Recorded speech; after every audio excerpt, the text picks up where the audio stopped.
क्या कह रहा है? A kite is flying at a height of 60 metre above the ground. एक काइट है जो 60 मीटर की ऊंचाई पे उड़ रही है।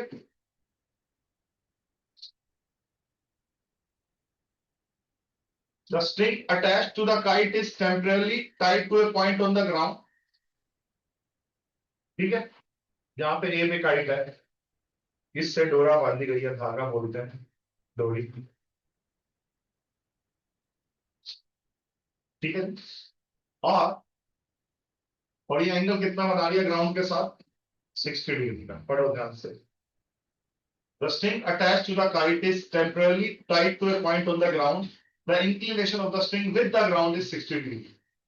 ठीक है, क्या पूछा है? Find the length of the string. तो बच्चों ये AC निकालना है, AC। अब अगर मैं लंबे मेथड से करूं तो AC मुझे निकालना है। मुझे पता क्या है, शाबाश, AB। कौन सी ट्रायंगल लिया मैंने? ABC। ये ट्रायंगल भी मेंशन कर सकते हैं। हाइपोटेन्यूज अपॉन परपेंडिकुलर, 60 के सामने वाले AB परपेंडिकुलर की तरह एक्ट करेगी, तो हाइपोटेन्यूज अपॉन परपेंडिकुलर। आप बताओ, परपेंडिकुलर अपॉन हाइपोटेन्यूज साइन होता है, तो हाइपोटेन्यूज अपॉन परपेंडिकुलर क्या होगा बच्चों? कोसेकेंट। शाबाश, कोसेकेंट 60 डिग्री। ए बी क्या है? शाबाश, 60। अब जल्दी से बताओ, साइन 60 क्या होता है? तो कोसेकेंट 60 क्या होगा? 2/2,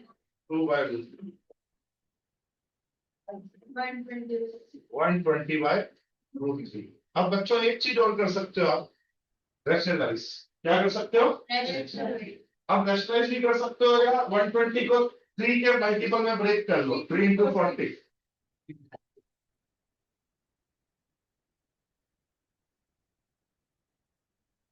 तो क्या है बच्चों? 40√3 आ रहा है। क्या आ गया? 40√3।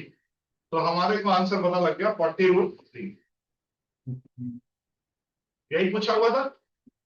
अब अगर मैं इनको ट्रिक से करूं, आओ ट्रिक से करता हूं इसको मैं।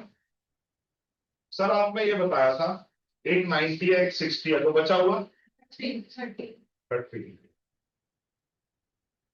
30 डिग्री के साथ वाली साइड, सामने वाली साइड का क्या होती है बच्चों? √3 टाइम्स होती है।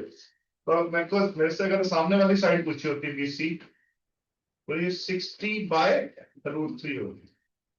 30 डिग्री के साथ वाली है, 30 और 90 के बीच वाली, यानी कि 30 और 90 के बीच वाली साइड 30 के सामने वाली BC का √3 टाइम्स है। तो BC आ गया 60/√3।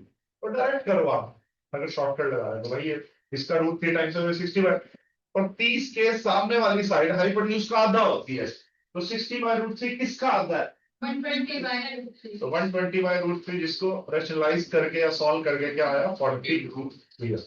ठीक है, तो ये आपको शॉर्टकट्स MCQ एग्जाम्स जितने भी होते हैं उनमें